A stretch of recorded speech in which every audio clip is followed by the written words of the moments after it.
discover how the Vikings crossed the wild North Atlantic and set foot on North American shores, almost 500 years before Columbus ever sailed. In this gentle bedtime story, drift back to the days of Leif Erikson and his fearless Norse crew as they found their way to the mysterious land they called Vinland. Learn how these early explorers built timber houses far from home, foraged in unknown forests, and faced the challenges of a strange new world. Let this calm, fact-based tale ease your mind and help you sleep as you dream of longboats, ocean winds, and northern stars. Before you fall asleep, let me know where you're tuning in from. It is always fun to see where in the world these stories are shown, and you truly enjoy falling to sleep with these relaxing historical stories. Please like and subscribe. It helps so much and keeps these bedtime journeys alive. Sleep well, dream of Vinland, which means America on Viking language tonight. Long before the name America was ever spoken, a different kind of explorer set his eyes on the endless western sea. Tonight, as you settle into your bed, we drift back more than 1,000 years to a time when the cold winds of the North Atlantic whispered secrets to the bravest sailors the world had ever known. These were the Vikings, Norse farmers, traders, warriors, and seafarers whose long ships skimmed across icy waves and carried stories to far-off lands. Our story begins in Greenland, where Eric the Red, a fierce and determined man, had led settlers to the edge of the known world. His son, Leif Erikson, known to many as Leif the Lucky, would soon venture even farther. By the late 900s, word spread among the Norse that west of Greenland lay something more. Strange lands glimpsed by accident, spoken of in hushed gatherings by the hearth, carried by travelers returning with tales of forests and fields richer than the harsh, rocky soil they knew. The first to spot this new world was not Leif, but a merchant sailor named Bjarni Herjolfsson. Lost in fog, Bjarni's ship was blown off course. Through the mist, he saw rolling hills covered in trees, a sight almost magical to men who had only known ice, rock, and snow. Yet Bjarni never set foot there. He turned back to Greenland, his story drifting from house to house, igniting Leif's restless mind. Imagine Leif now, standing on the shore of Greenland, watching the tide roll in against black volcanic rock. He gathers a crew, men who trust him with their lives. They load their ship with dried fish, seal meat, fresh water, and iron tools. They push off into the gray Atlantic dawn, their dragon-headed longship cutting through the waves like an arrow through the wind. No maps guided them, only the sun, the stars, and the word of one man who had glimpsed a distant shore. For days they sailed west, braving storms that tossed their ship like driftwood, eyes straining for signs of land. These Vikings were not reckless wanderers. They were practical people, searching for new resources, better pastures, wood for building, and perhaps fertile soil where their children could grow strong. At last, the coastline appeared. Low hills covered in birch and pine, the air thick with the scent of new earth. Leif called the first place they landed Helluland, the land of flat stones, believed today to be Baffin Island. Cold and rocky, it offered little to their hopes of settlement. So they sailed on, hugging the coast, drawn south by whispers of warmer winds. Their next stop they named Markland, the forest land. Most historians believe this was Labrador, dense with forests the Vikings longed for. Back home, timber was scarce, a precious thing in Greenland's barren hills. Still, the coastline here felt wild and harsh. They would not stay. Finally, they sailed farther and found a place they called Vinland, the land of wine. The sagas speak of wild grapes, though many historians think it was likely berries, crowberries or cranberries, that grew thick in the coastal soil. Vinland was gentler than the north. Mild weather, grassy meadows, fish-filled streams. Here they built simple houses from timber and sod. Fire crackled in the hearths as the Norse explorers settled in for the winter. Tonight, as you rest, think of these men lying in their simple shelters, the Atlantic winds sighing outside while they dreamed of home. They were the first Europeans to touch North America, nearly 500 years before Columbus would cross the ocean with royal ships and written contracts. These Norse explorers came not for gold or glory, but for survival, curiosity, and the promise of better land. Their footsteps faded, but their story remains. Let your mind drift westward with them, carried by sails and salt spray, into the quiet dark where ancient stars watched brave men reach a new world. As you lie back and let your breath deepen, imagine the soft crackle of a turf fire burning in a Viking longhouse far across the sea. The Norse settlers of Vinland had made their winter camp, simple buildings of wood and sod roofs, sturdy enough to keep out the biting winds blowing in from the ocean. These shelters, though rough, felt like small islands of warmth in a land both promising and strange. Archaeologists today believe that the place we call Vinland was somewhere along the northern tip of Newfoundland, where the site of Lens aux Meadows still holds the buried traces of their presence: old post holes, iron nails, ring-headed pins. This tiny settlement, now just grass-covered ruins, whispers proof of an ancient crossing that few believed possible until the 1960s, when explorers Helge and Anne Steen Ingstad unearthed the truth beneath peat and moss. For the Norse, life here was simple but demanding.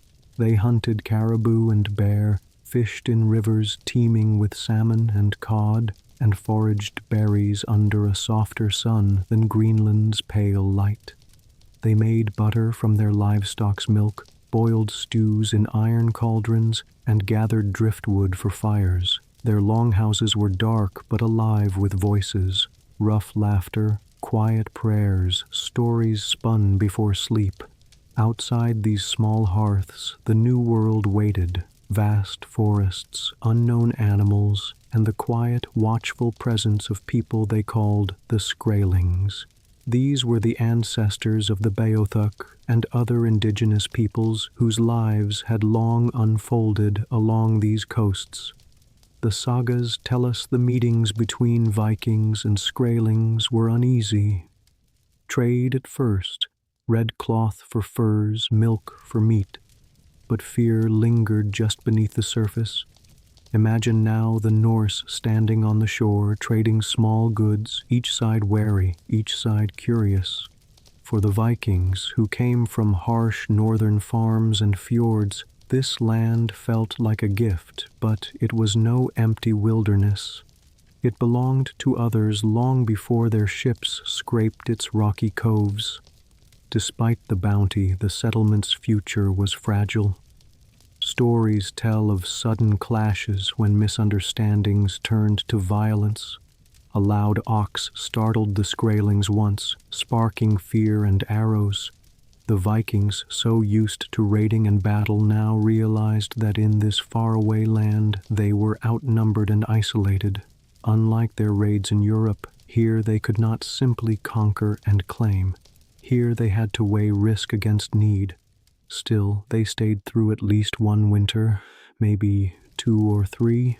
Nights were long and cold, but the seasons turned gentle enough for hope.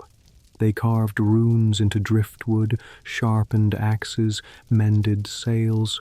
Some dreamed of staying forever, building farms where their children would grow strong among wild berries and dark forests. Others missed home, the fjords of Norway, the thin light over Greenland's snowy cliffs. In time, the dangers and the distance proved too great. They loaded their ships once more, timber and iron packed alongside tales of a soft green place far across the sea. Their footprints faded, and the forest reclaimed what they had built. But the story did not vanish. It survived in sagas whispered by firesides and carved in the minds of those who wondered what lay beyond the western horizon. So tonight, as you drift towards sleep, think of these small fires burning in the dark North Atlantic night.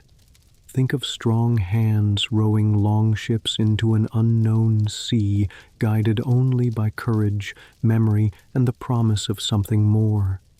The Vikings' voyages remind us that even the harshest worlds can hold warmth, and that the human spirit has always been restless, always searching, always sailing beyond the edge of what is known. Close your eyes and sail west with them into the gentle hush of the past, where history and dreams meet on the far shores of Vinland. Lie back now and let your breath grow soft as we drift deeper into this story carried by wind and salt water. The Norse who stepped onto the shores of Vinland more than 1,000 years ago did not think of themselves as rewriting history. They were farmers and families, traders and shipwrights who saw the Atlantic not as a barrier but as a path. For them, the sea was not something to fear, but something that connected fjord to fjord, island to island, and now continent to continent. Back in Greenland and Iceland, these voyages were remembered not in books or maps, but in stories told aloud by flickering firelight.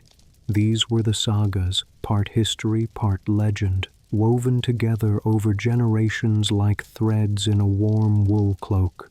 The saga of the Greenlanders and the saga of Eric the Red tell us much of what we know about these journeys. In these tales, Leif Erikson is not just a son but an adventurer, with the luck to find land where others only saw waves. Scholars today sift through these stories, comparing the words of ancient skalds with the quiet evidence left in the ground, iron rivets from a ship, the corner of a turf wall hidden under moss, scraps of charcoal buried deep where campfires once glowed in the dark. Each piece tells us the Vikings were not imagining Vinland. It was real. Their ships crossed oceans that most Europeans would not dare attempt for centuries to come. Imagine a Norse child in Vinland curling up under a heavy wool blanket beside their mother, listening to the wind press against the sod walls. Outside, snow drifts across the clearing, but inside, the hearth glows warm. Perhaps the father sharpens an iron knife, preparing for another hunt at dawn. Perhaps the mother spins wool, her fingers practiced and steady. Sleep comes easily in such places. Hard work and fresh air tire the body, and the lullaby of ocean wind hushes all worries. Yet this fragile foothold was never meant to last forever. To live in Vinland year-round would have meant facing people who already called this place home, people who knew its seasons and rivers far better than any Norse settler ever could. The Vikings brought iron tools and longships, but not enough numbers to plant permanent roots. The sagas speak of skirmishes, misunderstandings, and wary truces that turned tense. There was no king to send more settlers, no steady trade routes to Greenland or Iceland, so, in the end, the forest reclaimed the clearings, the berry bushes grew back over paths, and the wind blew snow into doorways once filled with laughter and firelight. Still, the memory of Vinland remained.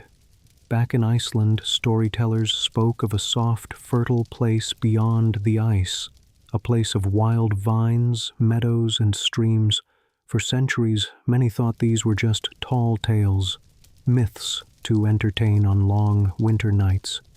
It wasn't until the 20th century that archaeologists found proof under Newfoundland's boggy soil. In 1960, Helga and Anstein Ingstad uncovered the ruins at Lance o' Meadows, a Norse hall, smithy, and boathouse, and with them, the echo of life's dream. As you drift towards sleep tonight, think about this. The Norse did not discover a new world in the sense we use today. They visited a land already full of life, people, and stories all its own. Their legacy reminds us that our world has always been more connected than we often believe. Small boats crossed big seas and fires flickered in places we thought untouched. So close your eyes now and let your mind wander with these iron-nailed ships drifting through soft fog and cold stars. Hear the waves break on distant shores. Somewhere, long ago, a Viking child fell asleep to this same hush, a reminder that across centuries and oceans we are never so far from each other as we think. Sink a little deeper into your pillow now, breathing gently as we sail back across that wild gray sea with the Norse. They were not fearless heroes carved from cold stone. They were people of bone and breath, stepping onto creaking ships, praying that the wind would hold and the waves would not swallow them whole. Picture the longship cutting through mist at dawn, its curved prow rising and falling as the crew lean on oars slick with salt spray. Their hands are cracked from rope and brine, their faces ruddy from sun and wind. Behind them, Greenland fades to a memory, and ahead, only the shifting line where sea meets sky. Storms could strike without warning, thunderheads piled like mountains, winds tore sails to ribbons, waves rose taller than the mast. In the sagas, these storms become living things, vengeful spirits, sea monsters, the anger of gods old and new. A Norse captain at sea might shout prayers to Thor to still the winds or to calm the waves. Sometimes, all they could do was bail water and cling to hope. But for every storm that tried to break them, the Norse answered with stubborn will. They trusted their clinker-built ships, hulls made of overlapping planks, tough as a pine forest yet light enough to ride the waves. They read the stars when the sun disappeared and felt the sea's mood in the wind's bite. These seafarers did not just drift. They navigated by landmarks, currents, the flight of birds, even the taste of the water beneath the keel. When they found land, a scrap of island, a stretch of forested shore, they knew it meant food, fresh water, shelter, and so they pressed on, edging farther and farther from home until Vinland rose like a promise from the fog. This new world was not gold and cities, as later explorers would crave, but something softer, fertile meadows, trout in cold streams, forests humming with life. Leif Erikson and his companions built small halls from timber and turf. Inside, a hearth crackled, drying soaked boots and warming numb fingers. Here, Norse families sat shoulder to shoulder at night, sharing smoked fish and flatbread, voices low so they wouldn't wake the sleeping children. Outside, the unfamiliar woods rustled with animals they did not yet know. Caribou, bears, wild grapes twisting up tree trunks. In these moments, Vinland seemed kind, a hidden corner of the earth where life could bloom. But the promise of this soft land had shadows too. The sagas whisper of encounters with the Skraelings, the native peoples who had lived along these coasts for centuries. To the Norse, they were strangers, fierce and curious, just as the Norse must have seemed. First came trade, red cloth for pelts, iron blades for furs. Then came tension, misunderstandings turned to sudden skirmishes. Arrows whistled through the trees. The Norse, so few in number, realized that iron weapons could not protect them forever. Still they stayed as long as they dared.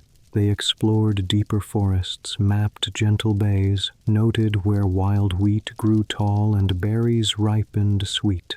Every voyage back to Greenland carried tales of this place, its good timber for ships, its game and fish, its cold beauty. And every return trip faced the same storms, the same rolling, merciless sea. Over time, the risks outgrew the dream. Vinland faded back into legend, its clearings swallowed by spruce and snow. But the memory of these brave crossings lingered in the stories, carried home by sailors who had seen a new horizon with their own eyes. Tonight, as you rest, think of the long ships rocking under stars, the quiet hush of oars dipping into dark water. The Norse trusted in wind and wood and the courage of those beside them. Their sails carried them where maps ended, proof that even in the coldest corners of history, the human spirit can be bold enough to find new shores. So breathe softly now, as the waves slip past your mind's eye. The storm has eased, the hearth is warm, and the old sagas remind us that there is always more to discover, if we have the heart to go. Imagine if this was you, standing on the damp edge of a strange shore, your boots sinking into soft moss that feels different under your feet than any field in Iceland or Norway ever did. You've sailed across a restless ocean for weeks with only salt meat and dried fish, and now this new land stretches out before you, thick woods, broad rivers, meadows that whisper of shelter and hope. Your small band of settlers works fast. A clearing must be made, timber cut, rough halls built from pine trunks lashed together with rawhide rope. You help drag beams into place, your shoulders aching, hands raw from axe work. A turf roof seals the hall against cold winds. Inside, smoke from the hearth curls to the rafters, mingling with the smell of smoked fish and boiling porridge. Outside, the forest hums, birds you don't recognize, the rustle of something bigger in the brush. Bears, maybe, or the native people you've glimpsed at the edge of the trees. At dawn, you wake stiff and cold, breath misting as you pull on your wool tunic. The ground is hard, but it's dry and safe for now. Some days you gather wild grapes that grow tangled in sunny clearings, clusters so sweet they burst on your tongue. Other days you fish the wide rivers that braid through the land, bringing up trout and salmon as fat as your arm. You and your people press deeper into the forest to hunt caribou, fresh meat to keep the sea's hunger away. But you know you do not belong here alone. The sagas you will someday tell speak of first meetings, cautious, tense.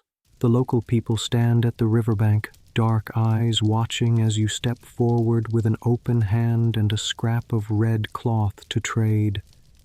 They offer pelts soft as down, heavier than anything you've carried across the sea. You wonder if they trust you, or if they're only measuring your weakness. At night, you listen for footsteps outside the hall. Everyone does. Even when the forest goes quiet, your mind does not. You remember stories of raids back home, of steel flashing in firelight. You wonder if your iron axe will be enough if misunderstandings turn to shouts and arrows. Yet here you are, and here you hope to stay, even if each day reminds you that you are a guest on someone else's land. Some settlers begin talking of planting barley in small patches where the soil is dark and rich. Others dream of raising cattle, letting them graze under the towering trees. But the seasons are short, the winters sharp and deep. The cold seeps through timber walls, through fur cloaks. You huddle closer to the hearth, telling tales of how you crossed the ocean, what spirits you prayed to when the winds howled so loud they drowned your thoughts. Your leaders debate. Stay, grow strong, claim this new Vinland as your own, or gather what you can and return to Greenland before another winter swallows too many. Every creak of the forest, every shadow in the trees reminds you that you are not alone. The native people know these woods better than you ever will.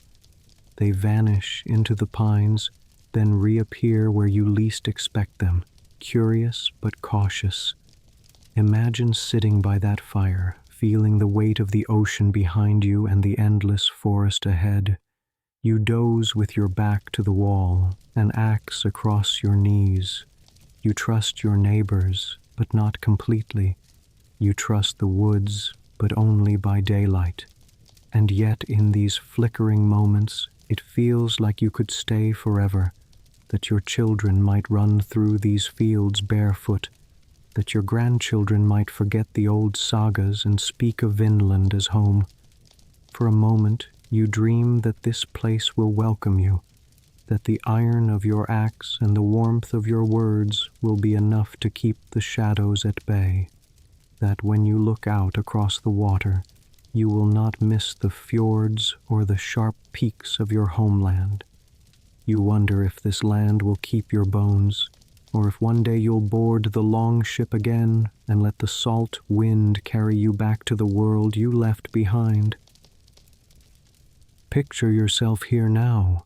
The first frost has come, glazing the rough wooden walls of your turf hall with a thin shimmer of ice.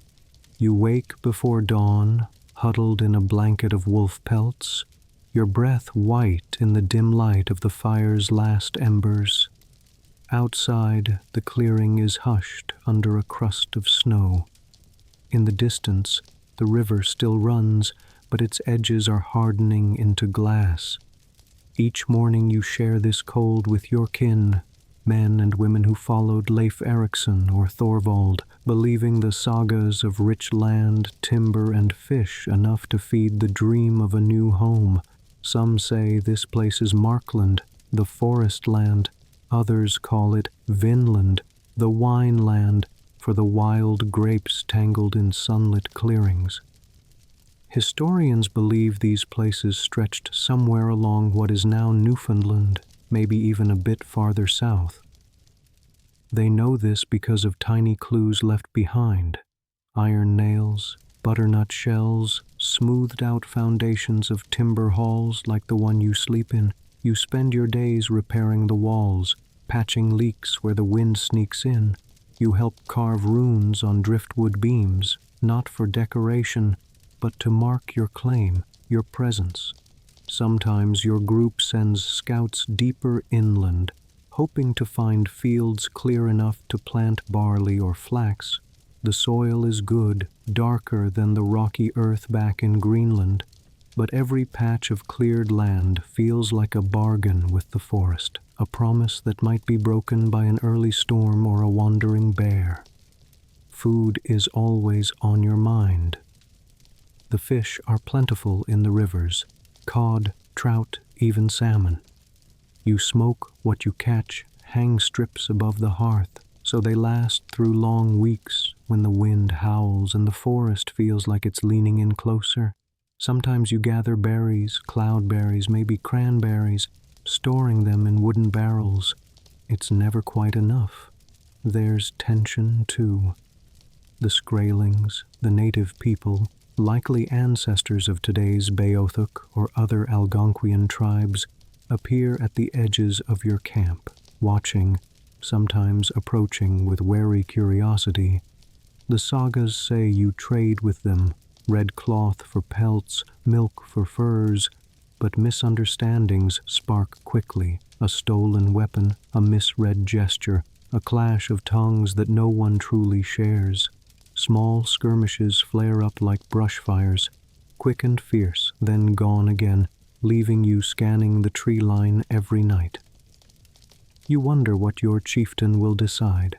Some argue for peace, hoping shared trade will bind you to this land.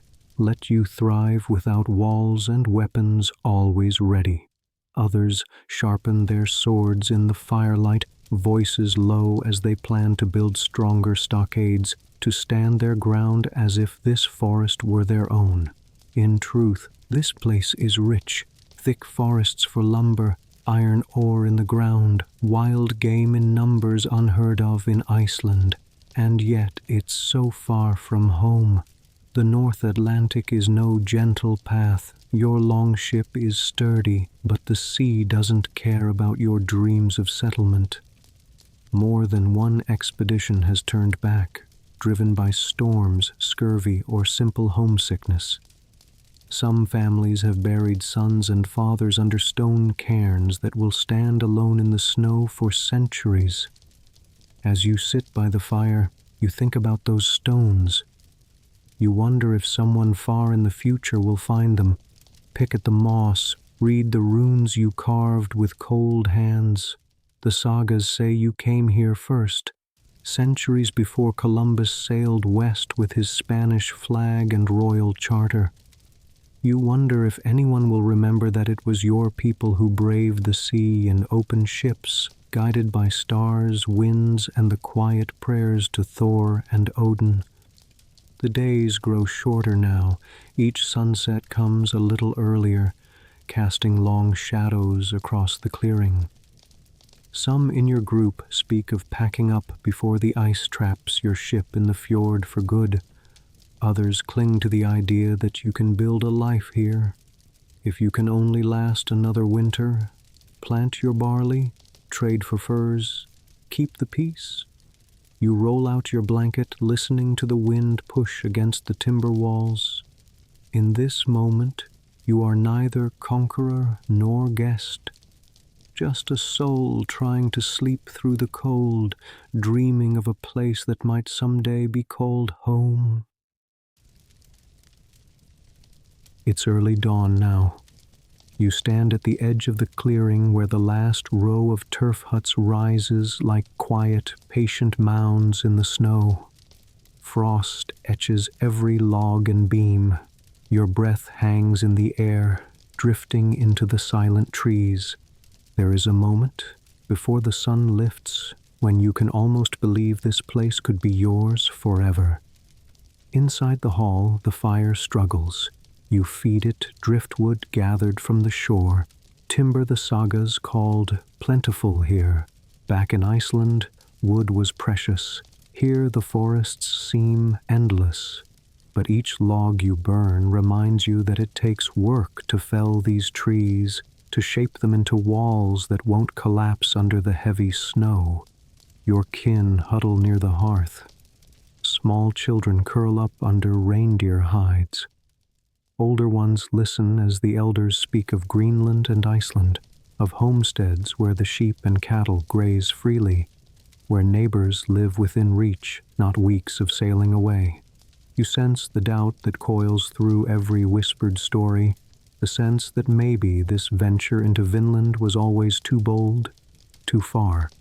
Archaeologists today find signs of this tension in the small, practical clues they left behind. At Longso Meadows in Newfoundland, the only confirmed Norse settlement in North America, they've unearthed iron rivets, signs of boat repair, simple workshops. There's evidence the settlers made iron nails to patch their longships for the return journey. A quiet signal that leaving was always part of the plan. Outside, you gather your tools. A simple iron axe, traded or smelted here in a rough forge. A knife, passed down from Greenland. You remember how precious these blades are. The Skraelings, the native peoples, have no iron yet, and this difference sparks unease. A simple knife or axe becomes worth more than furs or fish. Trade is fragile. The sagas, especially the saga of the Greenlanders and saga of Eric the Red, tell how deals could turn to conflict overnight. You slip through the trees with a small group, hunting for game. A deer or caribou could feed your people for days. You tread carefully. The forest is wide but not empty. Now and then you spot movement at the edges, a figure, a bow drawn, then lowered. Unease prickles at your neck. Who will speak first? Who will break the trust? Each night you gather around the fire, chewing dried fish or smoked meat. You share tales of old voyages, Eric the Red's exile from Iceland, Leif Erikson's brave push west. You wonder if you'll ever see Greenland again, or if the sea will claim you like it did so many nameless sailors whose bones drift beneath the cold waves. There are stories, real and imagined, of sickness too. Some believe the harsh winters brought scurvy or unknown fevers. Others say it was loneliness, isolation, and the steady erosion of hope that broke the settlements more than any storm or arrow. The forest seems to press closer each season. Food runs shorter. The Skraelings grow wary of your presence. Who can blame them? You've built houses on land they've walked for centuries. You've traded, but you've also clashed, spilled blood, drawn lines on maps that mean nothing to the endless trees and snow. In your mind you weigh the ocean crossing. The North Atlantic is no easy friend, and storms, fog, drifting ice. Your ship, your only promise of a path home, needs repairs every season. Iron for nails, tar for sealing, all must be made here, far from the steady workshops of Greenland's fjords. Yet even now, a stubborn hope stirs. You wonder if your children might stay, grow fields of barley, raise goats, learn the Skraeling tongues, build something lasting. Some historians think small Norse families lingered longer than the sagas admit, hunting, trading, drifting quietly back and forth between Vinland and Greenland. But the cold truth is this: the settlements vanished, their halls buried under moss and soil, their stories carried only by the wind and a handful of runestones. As night falls, you lie close to the hearth. Sparks flicker up, dancing against the blackened beams. You close your eyes and hear the forest breathing, the sigh of wind through spruce and birch, the soft footfalls of people you barely understand. Somewhere beyond the trees, your ship rests in the fjord, waiting for the tide and the wind to carry you back to stories that will outlive you. Tomorrow you will decide, stay another season or sail for home. Imagine you are standing at the edge of the settlement's clearing again, dawn mist curling low around your feet. In the half-light, you watch as shadows move beyond the trees. Shapes you know are people, the Skraelings, the native families who have watched your arrival with wary eyes. A few brave ones step closer now and then, trading furs for iron knives, red cloth, small beads that gleam like frozen berries. The language between you is mostly gestures, open palms, slow nods. When it works, it feels like hope. When it doesn't, it feels like the end of something fragile. The sagas say the Skraelings brought pelts, furs so warm you wonder how you ever survived Greenland's cold winds without them. In return, you offer axes, bits of iron, pieces of spun wool dyed bright with plants from home. But each trade carries tension. The stories say there was a bull, a single bull brought from Greenland, that startled the Skraelings so badly they fled. Small things spark fear. Small misunderstandings can grow into fights. Back at the settlement, the elders argue quietly.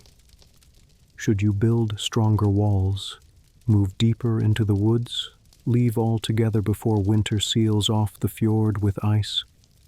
The children, too young to care about borders, sit side by side with native children when no one is looking, sharing dried berries, mimicking words they don't fully grasp. Archaeologists believe the Norse built fences here, not to keep people out, but to keep animals in, and maybe, in some way, to keep fear at bay. A single sod wall, a line drawn across the vast forest, trying to carve a home in a place that does not yield easily. At night around the fire, You run your fingers along iron nails made by hand in a tiny forge. Nails that hold your ship together, nails that patch leaks and keep your only path home afloat. Every nail is a link to Greenland, to farms and neighbors, to old gods and new faith. Some settlers we know carried crosses alongside Thor's hammer pendants. Christian monks had reached Iceland and Greenland, yet old beliefs clung stubbornly to the edge of the known world. Here in Vinland, that mix of faiths flickers in the lamplight, prayers to Christ, oaths to Odin, silent wishes for safe winds. You wake before dawn to gather firewood, pushing deeper into the woods each day as the closest groves thin out. You carry a bow on your back, glancing over your shoulder for animals and for eyes that watch you from the brush. Some encounters are peaceful, some are not. The sagas say skirmishes broke out when trade soured, when tempers flared. Some Norse warriors died here, buried beneath cairns no one remembers. Some Skraelings, too, lost their lives defending their forests from these pale visitors who spoke strange tongues. The wind shifts, snow drifts in early this year, coating the turf roofs in white. The people gather inside the largest hall. Men, women, children huddled on benches covered in furs. You pass around bowls of hot broth, chunks of smoked fish, dried berries sweetened by the cold. This is survival, not conquest, not riches, just warmth enough to keep breathing until spring. Some nights, someone will whisper a wish to stay, to plant barley that will grow strong in this soil, to build new ships, to sail south where the winters might be kinder. But these dreams drift like embers up the smoke hole, vanishing into the dark. Outside, the Skraelings watch, waiting to see if you will stay or go. They know the forests, they know the rivers and the caribou trails. You do not. You came in ships of oak and iron, bearing stories of far-off kings and cold homesteads. Here you find only the soft hush of snow and the question that curls beneath every breath. Is this truly worth it? You look at your children sleeping by the hearth. You wonder if their grandchildren will speak of Vinland, or if this place will fade into myth, a footnote buried in a saga, a whisper carried across the sea. The wind has turned harsh now. You wake each morning to frost on your beard, ice crusting the wooden planks of the hall. The once green pastures where you grazed your few cattle are buried beneath heavy drifts. Every sound outside is muffled, the world wrapped in white silence. Inside the hall is crowded. Families huddle close, breath misting the air as they talk in low voices of Greenland, of the farms they left behind, the kin they hope still wait for them across the ocean. Some dream of going home when the ice thaws, others fear the sea more than they fear this bitter land. The sagas tell us that trouble with the Skraelings only worsened. One wrong word, one broken promise. It was enough to shatter the fragile trust. There were raids on both sides, arrows loosed at dawn, knives glinting in the twilight. The Norse warriors, fierce with axes and round shields, found themselves outnumbered in a vast forest they could never fully claim. You see it in the older men's eyes, a hard, quiet acceptance that this settlement will not last. The soil is fertile, but the distance too great. Greenland is weeks away by ship, Iceland even farther. Each voyage is a gamble with storms and shifting icebergs. Iron, so precious here, runs low. Every lost nail, every broken blade is a reminder that you are far from the forges of home. By the hearth, the women mend clothes again and again, wool tunics patched with scraps, fur cloaks sewn tight to keep out the bite of wind that slips through the turf walls. Children run barefoot on dirt floors, laughing still, too young to understand why the grown-ups stare so long into the fire at night. Outside, the Skraelings watch. Some come to trade again, cautiously, drawn by bright beads and the promise of iron tools. But the air hums with tension. They know the Norse are not many, that their numbers dwindle with each winter. They know the forest is theirs, was always theirs, long before a sail appeared on the horizon. In quiet moments, the settlers talk of the grapes and the wild wheat that gave this place its name, Vinland. Such rich earth, they say, better than the rocky slopes of Greenland. But what good is fertile ground when you cannot keep it safe, when every harvest must be defended by a sword? Some dream of moving farther south where snow never falls, but the ships are battered from storms, the crews weary and thin. To stay risks death, to sail risks death too. There is no easy choice in a world this wide and wild, so you pack what you can. Iron nails, carved spoons, skins traded for beads. The timber halls stand quiet now, hearth fires banked for the last time. Some walls are left to crumble, sod roofs to sink back into the earth. Soon the forest will claim the clearings again. Grass will grow over the footprints, snow will hide the paths you walked each dawn. One last time you stand on the shore, looking at the long ship bobbing in the surf. You wonder if anyone will remember you were here, if these driftwood walls will be found centuries from now by strangers digging through layers of moss and soil. And when the sail finally rises, billowing white against the gray sea, you feel both sorrow and relief.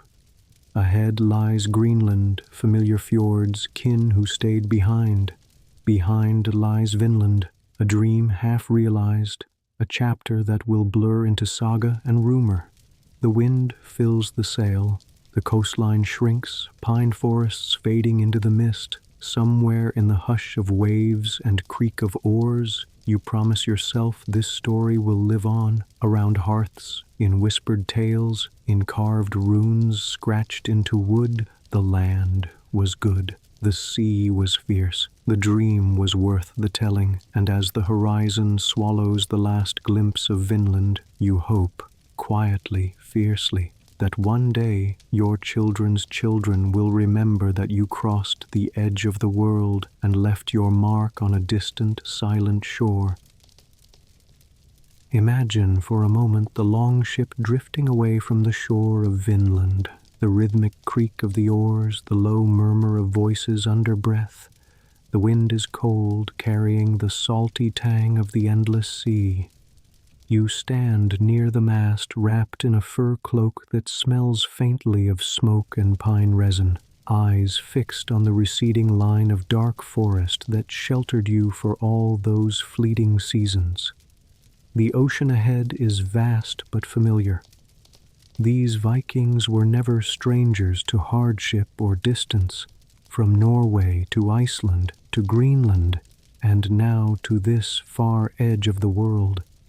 Each migration stitched together by a hunger for land, timber, game, and the promise of a better life. Yet each time they left behind as much as they carried with them, hopes, stories, sometimes their own dead buried in frozen soil. In the sagas, these journeys echo like half-remembered dreams. They tell of Leif Erikson, who first brought news of the green shores and wild grapes, of Thorvald, who fought and fell in a clash with the Skraelings, of families who braved harsh winters, built turf halls, gave birth to children who would never see Norway. And they tell of the heartbreak of turning back, of recognizing that courage and curiosity alone could not tame a continent. You imagine how those who returned carried Vinland within them. Around hearth fires in Greenland or Iceland, they spoke of the rich woods, the rivers teeming with salmon, the wild vines heavy with fruit, stories that would grow larger with each telling. Generations later, Explorers and kings would hear whispers of these distant lands, yet for centuries Vinland would fade into legend, a name on a map that seemed more like myth than truth. Below deck you hear the soft splash of water against the hull. A child stirs in his mother's arms, lulled by the steady rocking of the ship. He will grow up hearing his father's tales of the land across the sea, the towering pines, the wide meadows, the strangers who traded furs for iron blades. Perhaps one day he will dream of returning, of reclaiming what was left behind in that brief flicker of settlement. Centuries later, when archaeologists dig through layers of soil at Lonso Meadows, they will find the quiet proof: iron nails, a spindle whorl, a bronze cloak pin tarnished by time, small things but enough to whisper, "We were here," enough to remind us that the first Europeans to set foot on this continent were not Columbus and his caravels, but Norse farmers and traders who sailed west into the unknown. In your mind's eye, you see how the sea keeps its secrets, swallowing ships, scattering memories like driftwood on far shores. The Vikings did not conquer this new world. They visited, they lived, they left, and the forest took back what was theirs. But the spirit of that journey lives on, proof that curiosity and courage could carry a small wooden ship across a vast ocean, guided only by stars, wind, and a quiet faith in what lay beyond the horizon. Now, as the last lights of Vinland fade into the evening mist, you feel the weight of their longing settle around you.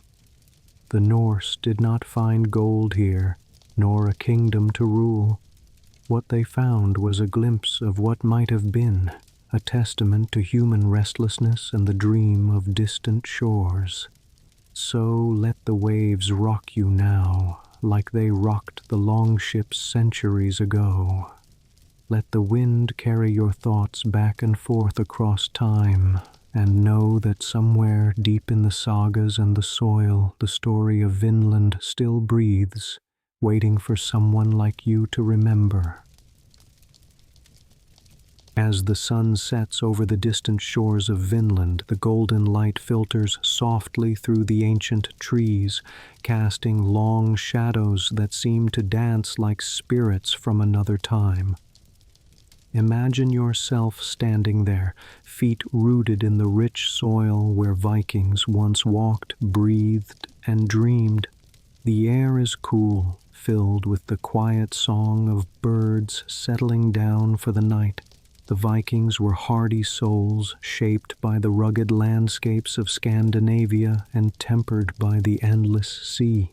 Their journey west was not just a voyage across water, but a passage into the unknown, a testament to human courage and curiosity. Though their stay in Vinland was brief, their mark on history is lasting, a story told through whispers of sagas and the relics buried beneath the earth. Picture the families gathered around small fires, sharing stories of distant homes and the adventures that led them to this strange new land. Their voices were soft, mingling with the crackling of flames as the night deepened around them. They knew the land was wild and untamed, but for a moment it was theirs, a fragile promise of peace and plenty. Yet nature's rhythms were unyielding. Harsh winters, unknown enemies, and the vast loneliness of the ocean reminded them of the limits of human reach. Slowly, the settlements faded as the Vikings returned home, their stories folding back into the great tapestry of Norse legend. But even in leaving, the Vikings left behind something precious, a legacy of exploration and resilience that resonates still. Their voyage to Vinland shows us that the human spirit is never content to stay within familiar borders. We yearn to see what lies beyond, to test our strength against the unknown, and to find our place in a world much larger than ourselves. Now, as you settle into the calm night, let this story carry you gently toward rest. Think of the longships sailing beneath a blanket of stars, the soft lullaby of waves, and the quiet bravery of those who dared to dream of new lands. May your own dreams be filled with the wonder of discovery, the warmth of distant fires, and the peace of knowing that even the longest journeys always find their way home. Now that our journey to Vinland has come to a close, take a moment to breathe deeply and let the stories settle softly in your mind. The Vikings, with their courage and curiosity, remind us that life is a voyage, sometimes calm, sometimes stormy, but always filled with the possibility of new horizons. As you lie back and feel your body relax, imagine the gentle rocking of a longship on peaceful seas, the distant call of seabirds, and the soft crackle of a fire under a starlit sky. Let these images soothe your thoughts, guiding you toward a calm, restful sleep. If you've enjoyed traveling back in time with me, hearing tales of distant shores and brave souls, please take a moment to like this video and subscribe. It means the world to me, and it helps me keep sharing these quiet histories that comfort and inspire. Remember, these stories are more than just words. They are echoes of humanity's spirit, woven through time and carried on the wind. As you drift off tonight, may you carry a little of that Viking courage with you into your dreams, knowing that every new day brings its own adventure. Thank you for being here, for sharing this journey. Sleep well, and I look forward to exploring the past with you again soon.